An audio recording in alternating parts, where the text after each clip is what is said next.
Muy queridos hijos, nos acercamos al fin del año litúrgico, el año de la Iglesia, y por lo tanto las lecturas nos van preparando para celebrar este fin de año con la fiesta de Jesucristo, Rey del Universo, para que arreglemos algunas cosas mientras estamos de camino, antes de abrir el año nuevo de la Iglesia, que va a ser con el Adviento la preparación al nacimiento del Salvador. Y en esta lectura hoy hemos escuchado del profeta Habacuc un tema bien incómodo pero muy presente. ¿Por qué parece que el perverso le va bien y triunfa? Perverso, el corrupto, el malvado.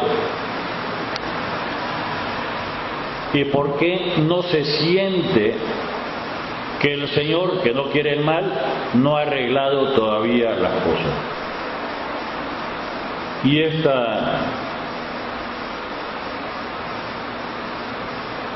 este lamento de Habacuc podría estar presente en tantos de nosotros, incluso para pensar algo de los que no nos dejaron dormir hasta las 2:30 de la mañana por la bulla que hacían por ahí, por la plaza.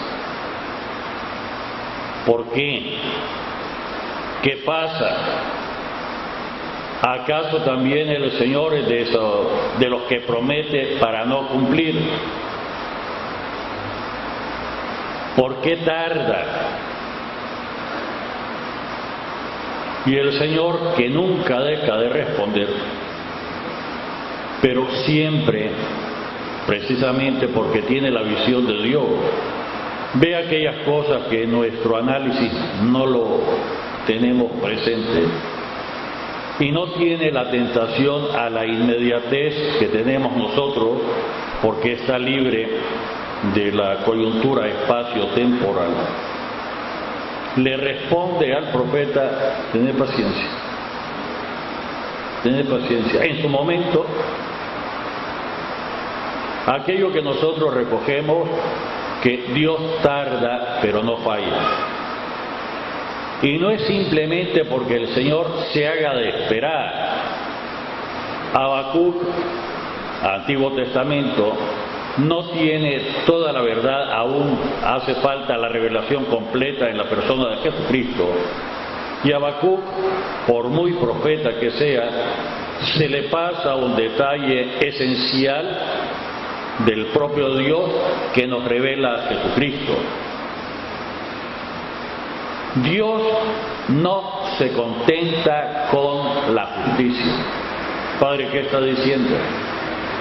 Si Dios es infinitamente justo, sí, pero no se contenta con la justicia. La justicia es una palabra, es una realidad necesaria en nuestra convivencia, pero no es la palabra final de Dios. Y de eso le tendremos que dar infinitamente gracias, porque en justicia todos nosotros estamos condenados. Dios lo que desea es que toda realidad pueda salvarse. Dios, que cuando nos creó y nos regaló la existencia, nos dotó, valga la redundancia, de un don que no terminamos de aquilatar y tantas veces lo usamos mal, que es la libertad. Al ver que nosotros hemos mal usado de la libertad, desea que libremente reconozcamos nuestros errores, que veamos la realidad de nuestro ser, la realidad única, profunda, y podamos cambiar de forma de pensar, de forma de hablar, de forma de pensar, para adquirir la que deberíamos de haber tenido desde siempre, si somos dóciles al Señor y nos dejamos guiar por Él. Una vez más habría que decir que Dios no envió a su único Hijo para condenar al mundo, ya estaba condenado. y que nadie piense que se escapaba de ese hecho de justicia, que también entrábamos nosotros en la condena. Dios envió a su Hijo para salvar al mundo. Y si bien es cierto que la justicia es necesaria y la justicia tiene como sustrato la verdad, la justicia aún se abre a una realidad propia de Dios comunicada a nosotros, que es la misericordia, un plus de amor para que aquello, reitero, que en justicia debería de haber sido castigado con el fuego eterno del infierno, pueda salvarse. La salvación es un regalo, no un mérito nuestro, un regalo, valga la redundancia, gratuito de Dios, para que nosotros, abriendo nuestros ojos, iluminados con la luz de la verdad, Jesucristo es la verdad, veamos que hemos equivocado nuestro camino y que tantos pensamientos, tantas palabras, tantas acciones y tantas cosas que no hemos querido hacer, en vez de construirnos el futuro que Dios desea, nos aparta irremisiblemente de Dios. Y esta oferta que algunas veces tiene que sangolotearnos para que nos demos cuenta que hemos vivido intoxicados por la droga del placer, por la droga del tener, por la droga del dinero, por lo que nos destruye, por lo que no hemos sabido utilizar, por lo que no hemos podido reconocer como un medio y lo hemos convertido en un fin, para que, tomando conciencia que venimos del amor infinito de Dios, que estamos rodeados del amor infinito de Dios, que se espera de nosotros la transformación de simplemente humanos en imagen perfecta de Jesucristo, por lo tanto una divinización, de tal forma que podamos ser encontrados totalmente distintos, técnicamente llamamos santos, irreprochables ante el Padre por el amor. Y por lo tanto, cuando nos demos cuenta que estamos fuera del camino, recapacitemos y regresemos al camino. Jesucristo es el camino, regresemos a Dios, y esa es la conversión. Y esta conversión tiene que ser constante, porque tantas veces nuestra conversión es a media, o tantas veces mentirosa, para no decir cuando perversamente se hacen payasadas, show, para engañar a los demás y enriquecerse o tener dominio sobre personas, que también las hay. El Señor le dice a Habacuc, nos dice a nosotros, calma. Lo que recogemos nosotros en estas cápsulas de sabiduría popular, Dios tarda, pero no olvida. Calma, calma. Más aún, superando esta parte de Habacuc, nos va a invitar en otra parte, está insinuado en la segunda lectura, reavivando el don que recibimos. Se refería directamente Pablo a la ordenación sacerdotal, consagración episcopal, en nosotros a nuestra consagración bautismal. Renovando, reactivando el don que recibimos del Señor, reactivando la fe. Podamos no solo resistir frente a este embate, sino ser coherente en nuestra forma de pensar, en nuestra forma de hablar, en nuestra forma de actuar, y ser la levadura dentro de la masa que haga fermentar el pan. Ser la sal que no solo evita que las cosas se pudran, se corrompan, y si decimos que hay corrupción es porque nosotros que somos sal no nos hemos empleado por lo menos a fondo, a lo mejor por miedo a contagiarnos. Y si este mundo concreto donde vivimos, existimos y somos, no tiene el sabor de Jesucristo, es porque nosotros no se lo hemos querido dar. función de la sal. Y si tantas veces algunos andan perdidos, peor aún, han sido pervertidos en su conciencia, es porque nosotros, como luz del mundo, no hemos querido alumbrar, a lo mejor por miedo. El Señor le dice a Habacuc: tened paciencia. El malvado va a morir por su propio mal. Y nosotros, que hemos nacido, tenemos la dicha, después de tener la revelación total de la verdad sobre Dios, la verdad sobre el hombre y la verdad sobre el mundo, hecha patente en la persona de Jesucristo, sabemos que el que hace el mal, el que se perjudica en primer lugar y más, es él, porque se convierte en malvado. Es cierto que es un elemento más, un sujeto más, que deja de ser agente del bien, agente de la reconciliación, agente de la verdad, agente de la luz, y se convierte más bien en punto de infección. Pero más que pedir la desaparición del malo, tendríamos que recordar que nosotros estamos invitados a prestarle a todos los demás todos los elementos para que pueda convertirse y mantenerse en el camino del Señor. Padre, ¿qué es lo que está diciendo? Uno de los efectos del bautismo. Asociados a Jesucristo, también en la misión, en la tarea de salvar al mundo. Y a cada uno de nosotros nos ha llamado el Señor de una forma especialísima para que desarrollemos un trabajo súper especializado, el propio que nos toca desarrollar a nosotros, y para eso el Señor nos ha habilitado, nos ha dado todos los dones como para hacerlo. ¿Por qué no pensar? Santa Teresita del Niño Jesús, primero de este mes, monja de clausura, lo tenemos ahí, monja de clausura, viviendo coherentemente, y la Iglesia la reconoce como copatrona de la misión.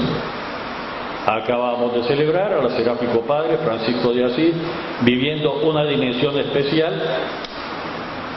Cuando la propaganda nos dice en el oscurantismo de la Edad Media y no sé cuántas cosas,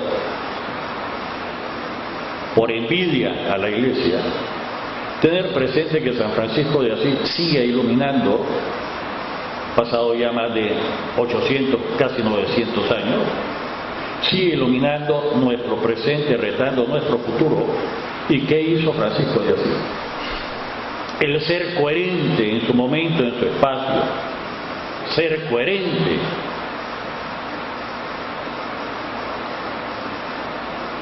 Francisco no atravesó el mundo como San Francisco de Javier. Francisco no tiene grandes discursos, tiene la coherencia de este mínimo, y además era bien chaparrito, casi enanito. Y sigue retando al mundo. ¿Por qué?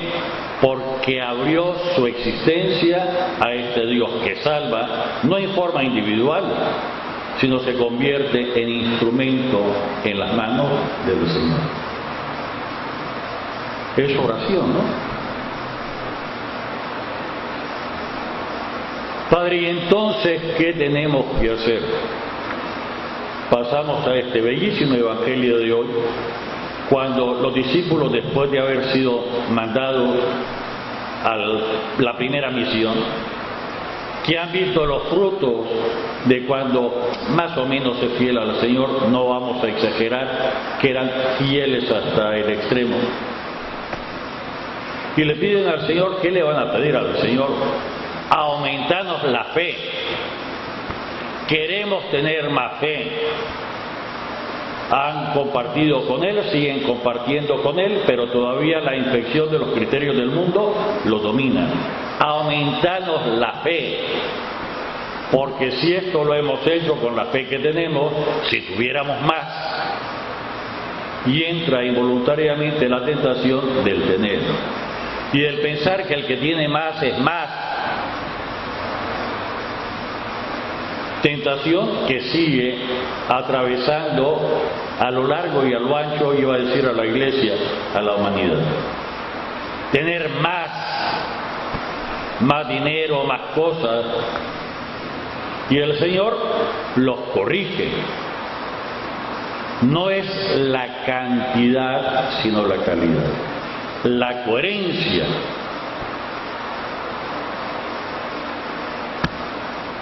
Si tuvieran fe, aunque fuera tan pequeña como la semilla de mostaza, yo no conozco la semilla de mostaza, pero me han dicho que es más pequeña todavía que la de chía, casi imperceptible. La coherencia. Y para tener la coherencia hace falta tener bien examinado, bien expurgado, tener la fe pura. Todo este año, desde noviembre del año pasado,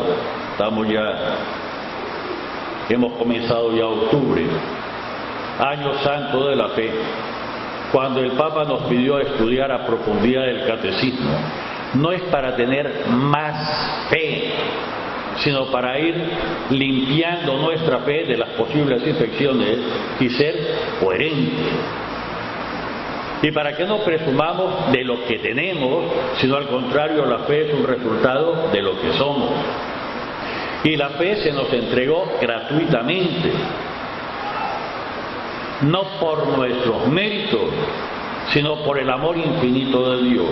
Y la fe se nos entregó, nos las entregó la Iglesia el día de nuestro bautismo. Es uno de los efectos del bautismo. Por eso cuando presentan el niño a la niña a bautizar y cuando le preguntan qué piden para el niño, bien pueden decir el bautismo, bien pueden decir la fe. Y la fe, reitero, es algo ciertamente potentísimo, pero al mismo tiempo frágil. Y si con estos días de que medio llueve, que hace viento, es difícil mantener limpias las cosas, por mucho que hemos limpiado, siempre hay un polvito, siempre hay un lodito. El mantener pura la fe, coherente la fe, cuando tenemos tanta andanada de propaganda que intenta pervertir nuestra fe. Los discípulos les piden, danos más fe, hacernos crecer la fe, y el Señor les dice, no, es la coherencia de la fe. Y tiene que hablar en lenguaje muy humano para que le puedan entender. Si tuvieran la fe de un grano de mostaza, le dirían a la montaña, quítate, y se quita. Pero no es para ir a probar, como quiso Simón el Mago un momento adquirir el poder del Espíritu Santo, dinero, sino es para servir. Padre, ¿qué dice? Nosotros venimos para servir.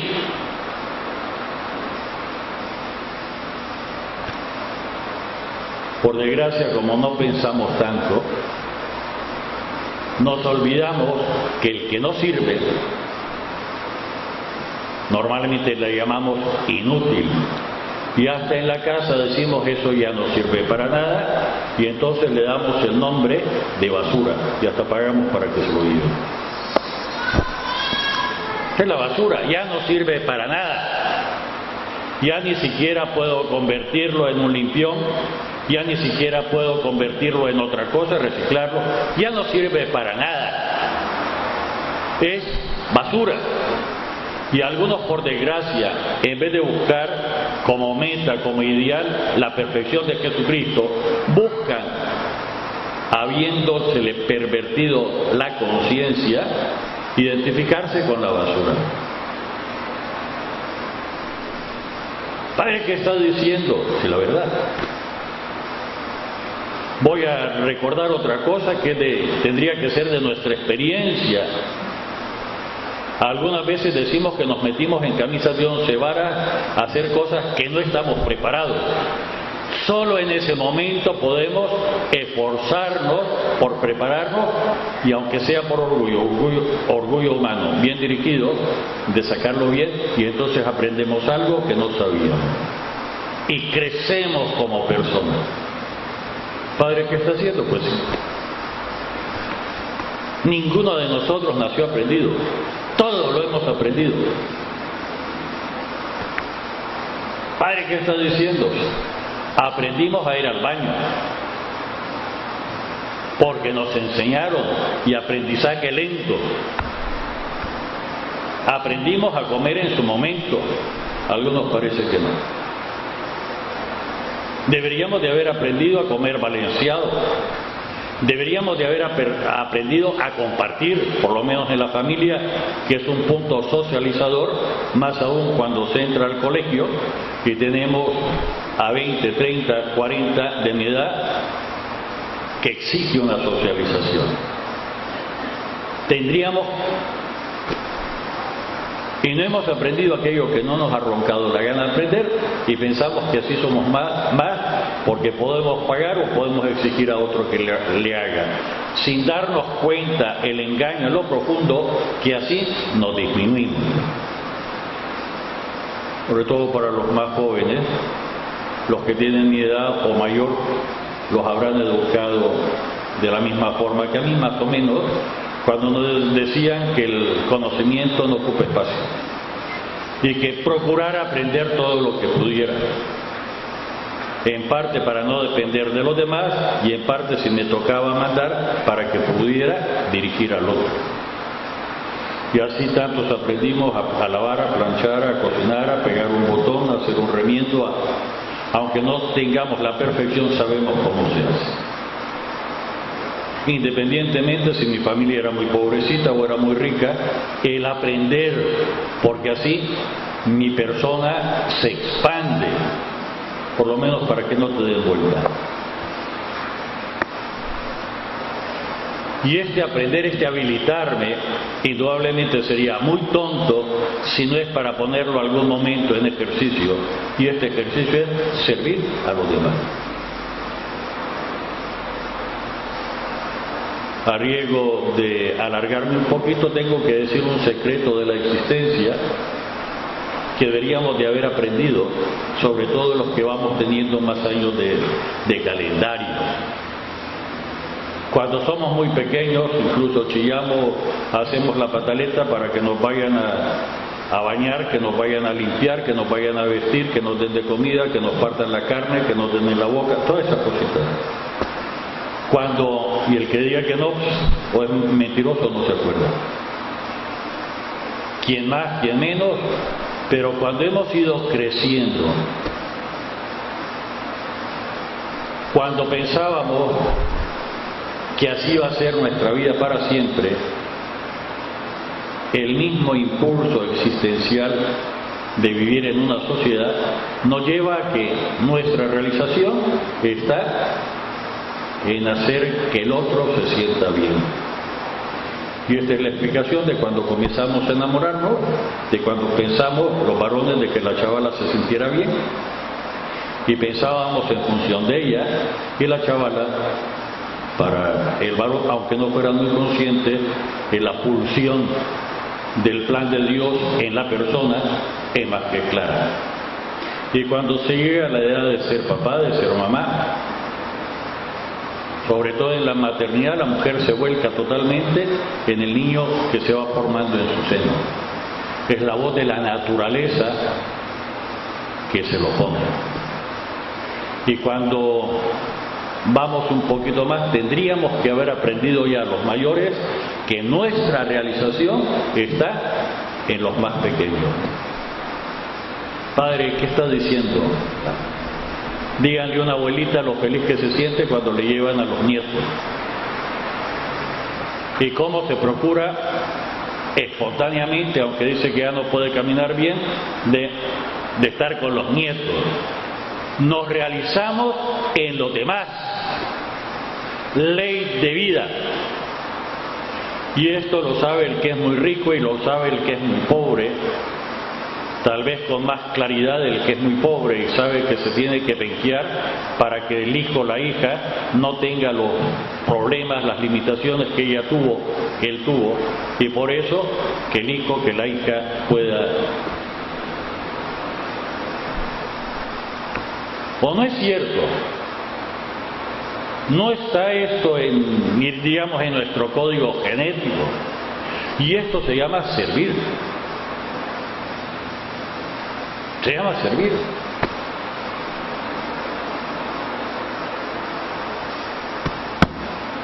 Ay, Dios. Y como aquel que se mete como el caracol dentro de sí mismo, lo primero que pierde es la alegría de la socialización, de saberse en conjunto de otro. La soledad, el aislamiento. Y habría que decir si en el fondo la culpa no es porque equivocaste una parte y te olvidaste que servir. ¿Y quién va a querer acercarse a alguien que solo va a cargar de trabajo? No me da algo, no me compensa. Padre, ¿qué está diciendo? Se lo dejo para pensar en la propia existencia. Si tuvieran fe como un grano de mostaza, la coherencia, y esa fe hay que mantenerla limpia, evitar que se infeccione, evitar que se vaya por mal camino, evitar que me perviertan la conciencia, supone conocer la verdad. Jesucristo es la verdad. Y no solo conocerlo, sino conocerlo cada vez mejor y más profundamente. De la misma forma que tendemos espontáneamente cuando comenzamos a enamorarnos a conocer mejor al chaval o a la chavala. Y el conocimiento nunca termina. Padre, ¿qué está diciendo? Si lo tenemos a flor de piel, a flor de existencia, ¿por qué lo queremos negar a otros aspectos de nuestra existencia? Y cuando viene la infección de las ideologías y las filosofías, y el último grito de la moda y de mi valor como persona es el amor infinito de Dios. Lo repito, mi valor como persona es el amor infinito de Dios. Y en su amor infinito no solo me regaló la existencia, sino que me dotó de una serie de cosas que a lo mejor ni siquiera me he dado cuenta que las tengo. No es de extrañarse que el Evangelio de hoy nos haya dicho Jesucristo: así también, cuando ustedes hayan cumplido todo lo que se les manda, digan, no somos más que siervos, solo hemos hecho lo que teníamos que hacer. ¿Y por qué no decir? Y tantas veces a medio hacer o medio mal. Padre, ¿y entonces qué hacer? La respuesta nos lo da hoy Pablo en la bellísima segunda lectura. Te recomiendo que reavives el don, el regalo que recibiste cuando te impuse las manos, cuando te bautizaron. Y nosotros tendríamos que decir más amplio, el regalo que nos dio Dios cuando me regaló la existencia con la colaboración de mi papá y de mi mamá. Regalo de la existencia para vivir a plenitud. Y claro, vivir bien. Y el regalo que me dio cuando me dio la fe, cuando me hizo parte de su cuerpo místico, cuando sé que no por mis méritos he sido constituido, consagrado templo viviente de la Trinidad de Dios. Ay, Dios, tantas veces, porque en algunos aspectos parece que no crecemos, sobre todo cuando andábamos hipotes buscando la cartera del papi y la mamá para quitarle a uno las cositas y decirle, papá, te quiero mucho, dame tanto, pero pensamos que Dios nos quiere por lo que nos da y nos olvidamos que quien tiene al papi, quien tiene a la mami, tiene la cartera del papi, tiene el sueldo del papi, tiene el dinero de la mami, lo tiene. Cuando tenemos a Dios tenemos todo lo de Dios. Padre, ¿qué dice? Repiénsenlo en su propia existencia. Dios no es por lo que me da. Si se da entero. ¿Qué hay de Dios que no me lo haya dado? Otra cosa, eso sí, tengo que quitarle el lazo, tengo que quitarle la cinta que envuelve, tengo que quitarle el papel del regalo, tengo que sacarlo de la caja, tengo que aprender cómo se usa para poderlo gozar. Dios no crea una raza ni de parásitos ni de haraganes.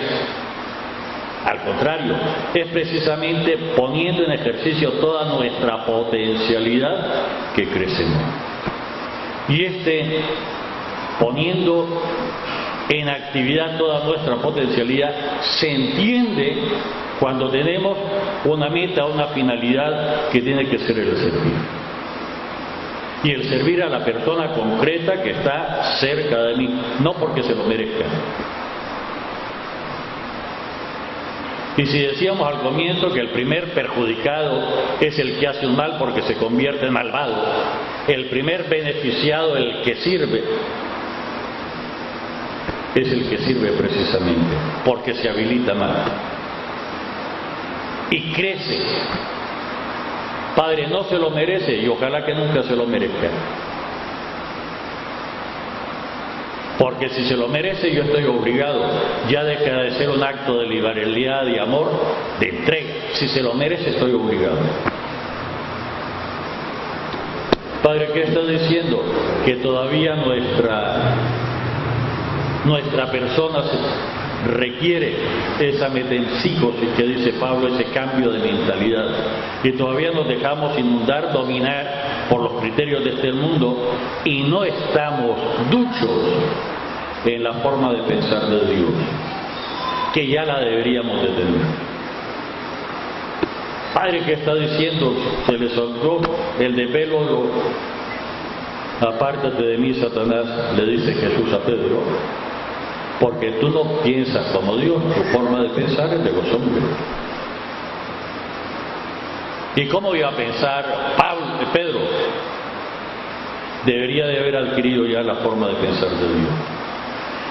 Cuando nos preparamos a hacer nuestra evaluación final de año, cuando el Señor nos dice, te quiero, tardo pero no olvido, y no porque me haga del rogar, quiero que toda realidad pueda salvarse. Interrogarnos nosotros si no tenemos cositas que arreglar, cositas que perfeccionar, cositas de que tienen que ser coherentes con la fe que decimos profesar en el nombre del Padre, del Hijo y del Espíritu Santo. Amén.